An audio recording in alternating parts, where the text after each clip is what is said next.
présent le journal. Le journal avec Seini Amadou.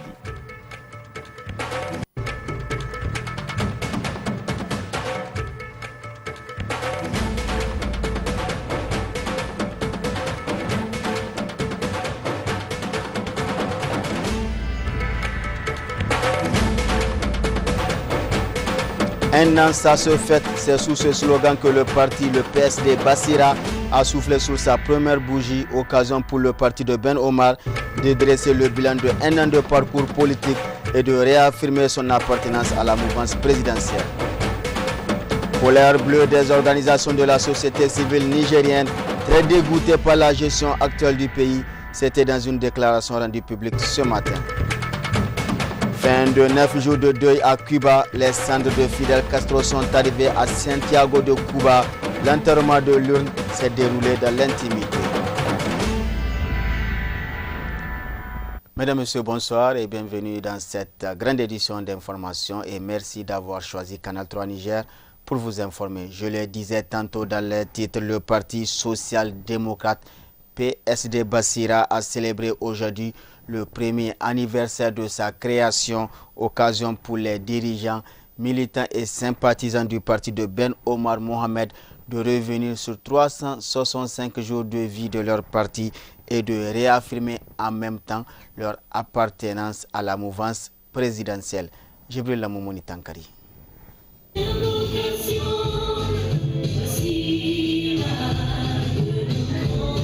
C'est dans la communion des cœurs et une allégresse fort perceptible que les militants du Parti social-démocrate PSD Bassira ont soufflé sur leur première bougie d'anniversaire. Un événement rehaussé par la présence des ténors du parti et plusieurs invités de marque des partis alliés et amis que le président du comité d'organisation n'a pas manqué de remercier dans son mot de bienvenue. Qu'il s'agisse des représentants des partis amis et alliés ou des amis du président du PSD Bassira, Ben Omar Mohamed, tous ont salué les prouesses réalisées par le PSD Bassira lors des élections générales conclues par 2 sièges au Parlement malgré l'adversité de l'heure et la jeunesse du parti. Des résultats probants qui sont le fruit de la clairvoyance et de la perspicacité de leur leader Mohamed Ben Omar, ont déclaré ses invités. Ensuite, le secrétaire général du parti a livré le message du parti à l'occasion de cet anniversaire. Après avoir mis en relief le jeune parcours de leur parti,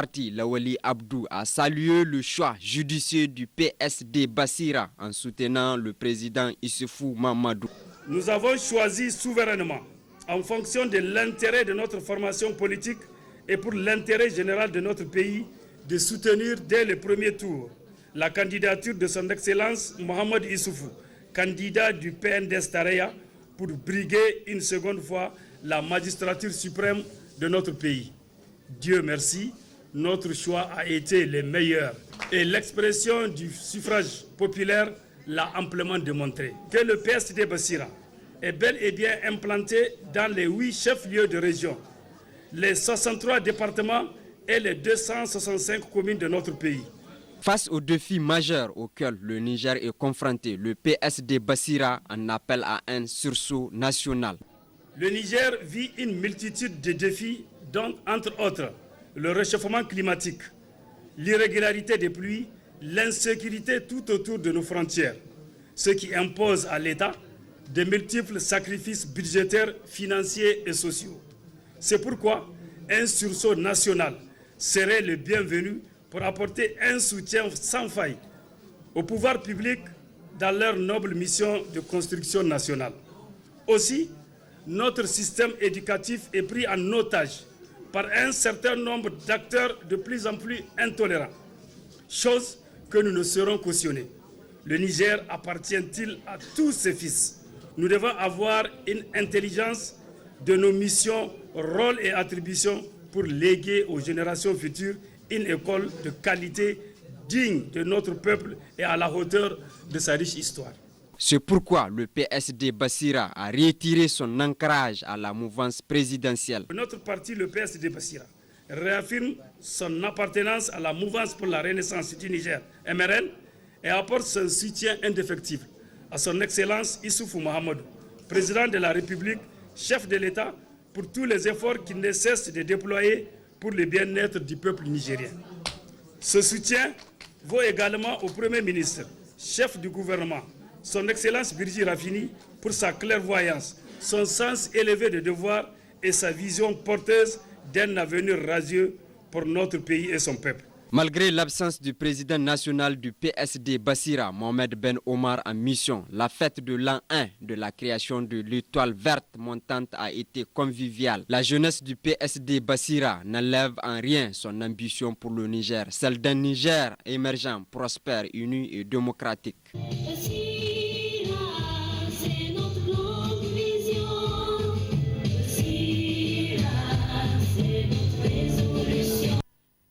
Pendant ce temps, les organisations socio-professionnelles de la société civile nigérienne rendaient publique ce matin une déclaration véritable réquisitoire contre la gestion actuelle du pays que nous résume ici notre reporter Anafi Boubacar.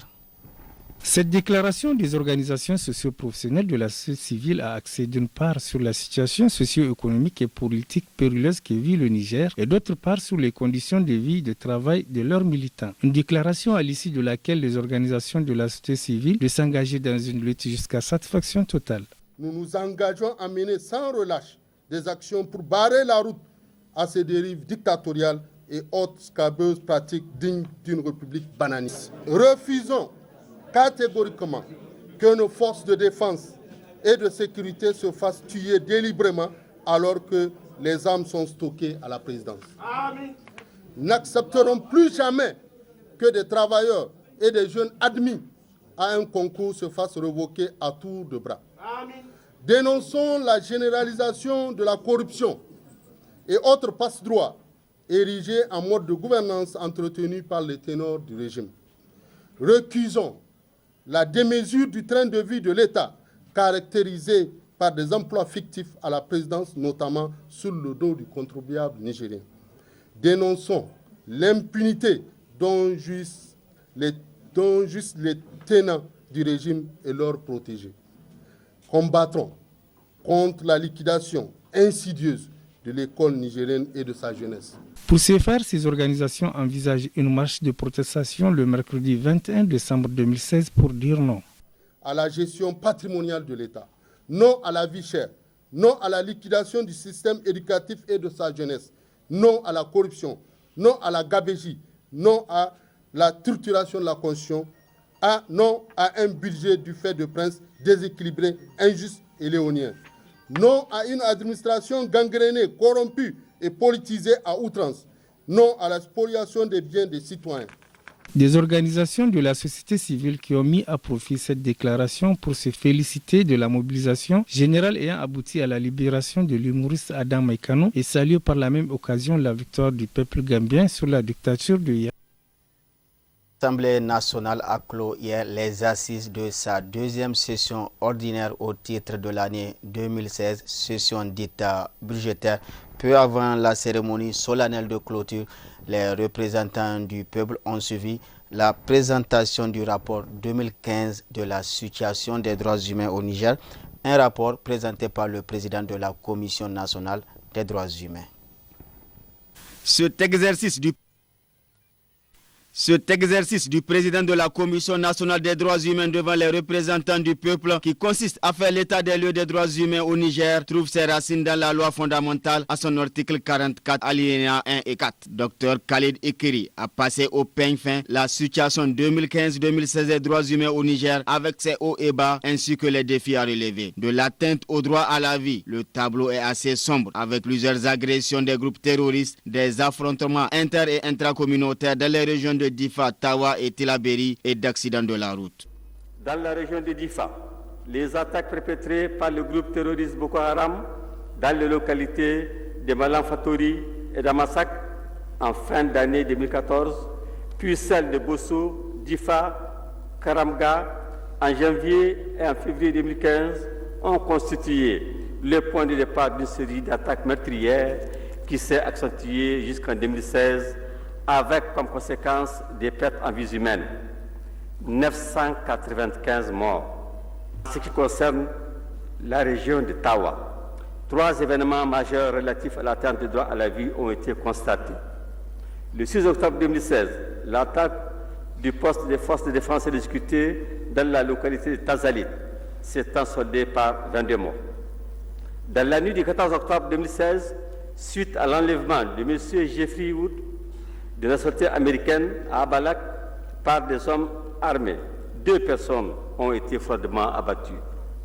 La CNDH, tout en condamnant cet acte ignoble, fonde un réel espoir sur les recherches entreprises pour que M. Jeffrey soit rapidement retrouvé sain et sauf.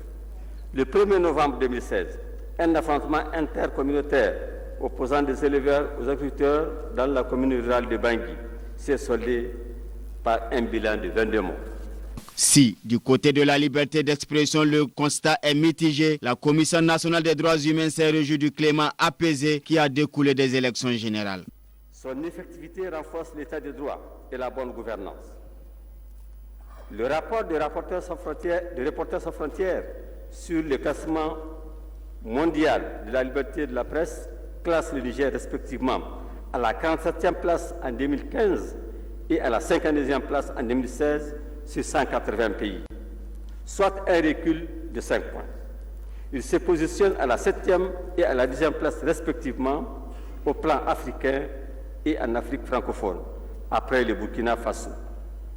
Deux facteurs justifient cette régression. D'une part, le comportement peu responsable de certains journalistes et d'autre part, leur placement en garde à vue qui constitue une privation de liberté.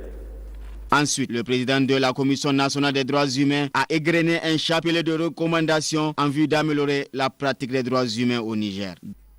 La CNDH recommande, d'une part, la modification de l'article 67 de l'ordonnance 2010-105 de 2010 portant régime de liberté de presse dans le sens d'insérer un alinéa interdisant le placement en garde à vue des journalistes. D'autre part, aux journalistes de veiller dans l'exercice de leur métier au strict respect de leur charte professionnelle, de l'éthique et de la déontologie. La CNDH recommande au gouvernement d'accélérer la construction des classes en matériaux définitifs sur l'étendue du territoire national, assurer le paiement régulier des pécules des enseignants contractuels et appelés du service civique national, doter les universités d'une loi de programmation et d'un budget de fonctionnement conséquent. Dr Khalid Ekeri a terminé par appeler d'une part le gouvernement, le Parlement et les partenaires techniques et financiers à accompagner suffisamment la Commission nationale des droits humains afin que celle-ci puisse accomplir convenablement sa mission constitutionnelle de protection et de promotion des droits humains. Et d'autre part, le peuple nigérien à se mobiliser davantage pour la sauvegarde de la paix, de la cohésion sociale, de la sécurité et de l'unité nationale.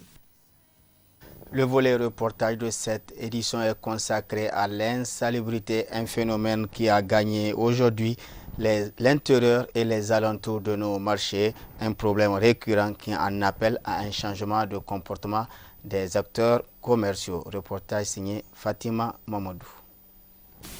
On ne le dénoncera jamais assez. L'insalubrité dans et aux alentours de nos marchés reste et demeure un véritable problème. Souvent, la faute est vite rejetée sur la mairie qui soit met du temps dans le nettoyage, soit abandonne ses marchés à leur sort.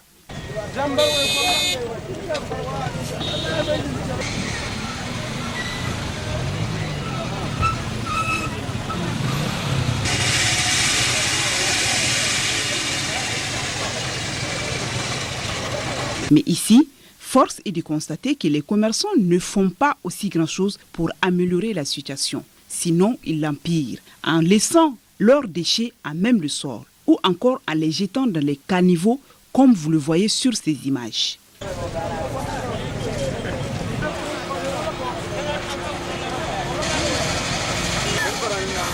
Là où le bas blesse, les endroits les plus insalubres dans ces marchés sont là où sont justement étalés les aliments que nous consommons. Si la mairie démissionne dans ses responsabilités, il incombe aux commerçants de mettre du sien pour garder leurs espaces de commerce propres et salubres.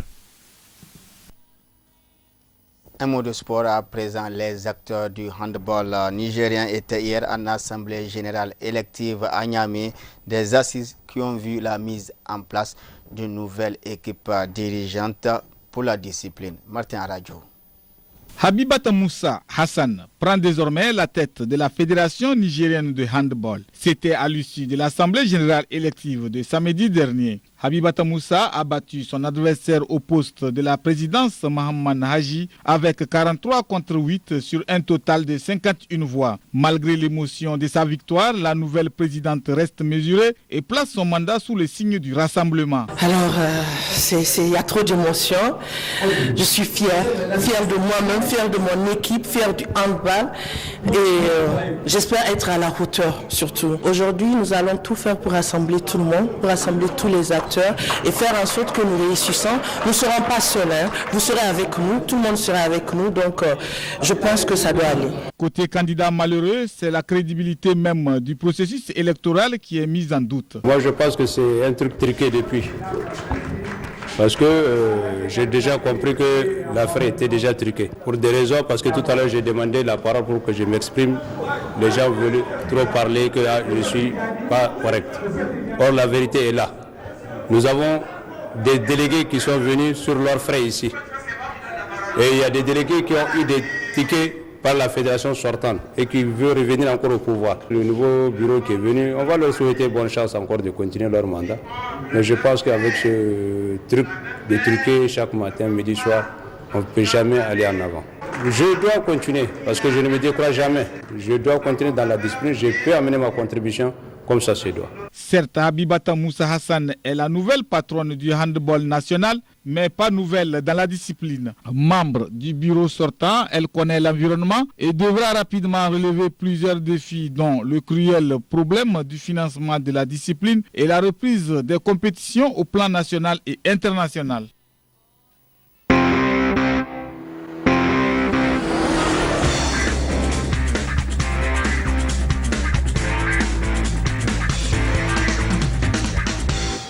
La page internationale de cette édition, les cendres de Fidel Castro ont été mises en terre ce dimanche à Santiago de Cuba au cours d'une cérémonie réservée à la famille et aux proches de l'ancien chef de la révolution cubaine.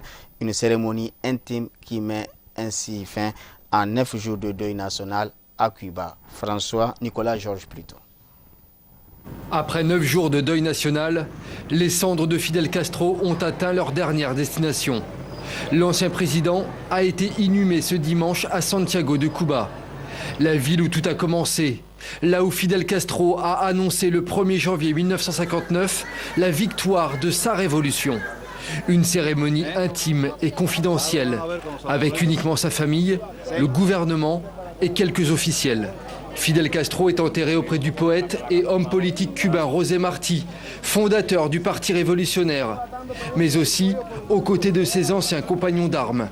Nous sentons beaucoup de fierté et un grand honneur de savoir que nous l'avons ici et qu'il sera notre commandant pour toujours et qu'il sera plus vivant que jamais. Quelques heures plus tôt, après 3 jours de voyage, le convoi transportant les cendres de l'ancien président avait défilé pendant plusieurs heures dans la deuxième ville du pays. Le coffre de cèdre, recouvert du drapeau cubain, était salué avec ferveur par le peuple de Santiago, massé sur le bord des routes. Ce samedi soir, Raúl Castro, son frère, a promis de continuer à défendre la patrie et le socialisme lors d'une cérémonie d'hommage. Il a aussi annoncé qu'aucun lieu ni aucun monument ne porterait le nom de Fidel Castro à Cuba à l'avenir. Une demande de Fidel Castro lui-même, lui qui rejetait tout culte de la personnalité. En ce temps, au Venezuela, le bras de fer continue entre le président Maduro et l'opposition. Malgré tout, des négociations de paix sont prévues mardi sous l'égide du Vatican. L'opposition réclame la libération d'une centaine de prisonniers. D'autres veulent un référendum pour chasser le président Maduro. Et beaucoup de femmes se mobilisent contre le régime. Les mouvements féministes défilent dans les rues de Caracas au cri de liberté et résistance. Les chavistes l'appellent la pleureuse. Ses partisans la surnomment la première dame et la considèrent quasiment comme une sainte. Liliane Tintori milite depuis 2 ans pour la libération de son mari Leopoldo López, leader d'opposition emprisonné suite aux manifestations de 2014 contre le régime du président Maduro, accusé d'avoir appelé à la révolte, au coup d'État. Ce jour-là, à travers son association humanitaire Rescate Venezuela, elle vient apporter des médicaments dans cet hôpital frappé par la crise économique, à Katia, l'un des quartiers les plus pauvres de Caracas. Liliane Tintori est accueillie par le personnel de l'hôpital, mais aussi par quelques militants chavistes qui tentent de lui barrer le passage. Fascistes, hypocrites, venez plutôt vous asseoir à la table des négociations. Face aux insultes, Liliane Tintori garde son calme. Le coup médiatique est réussi. Résistance, avec beaucoup de tendresse, d'amour et de solidarité. Regardez, il y a des difficultés partout au Venezuela, même quand il s'agit d'aider. Quelques minutes plus tard, nous la retrouvons chez elle. Son fils, Leopoldo, 3 ans, n'a quasiment pas connu son père. Cette mère de 2 enfants est aussi la petite fille d'Italiens qui ont fui la dictature fasciste de Mussolini. Aujourd'hui, elle a fait de son combat une lutte féministe contre un régime brutal, autoritaire selon elle. Nous aimerions bien que le dialogue réussisse, mais ça n'a jamais été le cas. Pour nous, il faut d'abord commencer par libérer tous les prisonniers politiques. Cette lutte est titanesque et difficile, mais c'est là que je reconnais la femme vénézuélienne.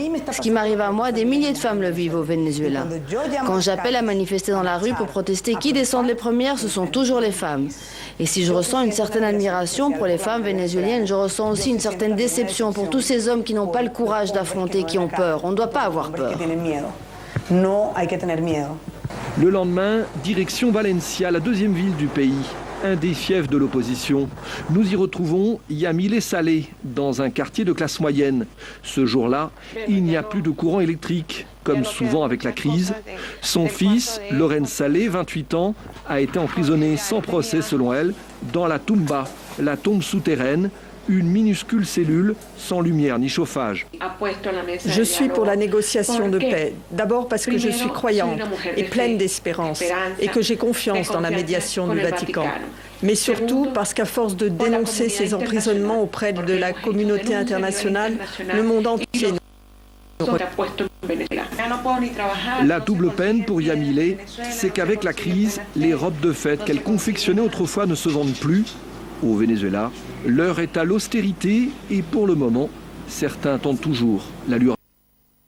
Enfin, les suites des révélations des fuites fiscales dans le milieu du football concernant la star portugaise Cristiano Ronaldo qui joue en Espagne. Le Trésor public espagnol a annoncé qu'il allait procéder à des inspections opportunes, je cite, pour éclaircir la situation fiscale de Ronaldo, accusé, je vous rappelle, d'avoir dissimulé plus de 150 millions d'euros dans des paradis fiscaux.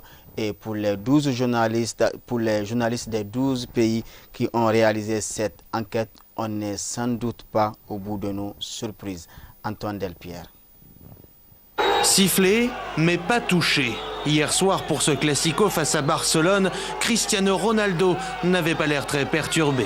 Idem après le match, pas une question sur la fraude fiscale n'a été posée à son entraîneur Zinedine Zidane. Comme si, face au scandale, la planète foot faisait le ballon rond. Car derrière les idoles intouchables, c'est tout un système que dévoilent les journalistes à l'origine des Footleaks.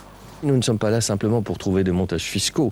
Nous sommes là aussi pour parler de l'exploitation des jeunes dans le sport, des mineurs d'âge, la manière dont on enrôle les parents, la manière dont des avantages indus sont prévus dans les clauses des contrats. Suite aux révélations d'évasion fiscale, le Trésor public espagnol a annoncé des inspections. Si elles aboutissent, d'autres divulgations pour le moins embarrassantes pourrait survenir. Le football n'est plus que l'une des composantes d'empires globaux. Et ça, pour nous, c'est une grande surprise, parce qu'on retrouve alors derrière cet empire global des personnes qui n'avaient pas du tout envie d'apparaître dans le milieu footballistique. A-t-il conscience de tout cela, celui qui est au cœur du scandale? Hier soir, dans les vestiaires, en posant avec ses coéquipiers, Cristiano Ronaldo semblait en tout cas bien loin de ses préoccupations. Point final de cette édition d'information au nom des équipes techniques et rédactionnelles qui nous ont aidés à la présenter.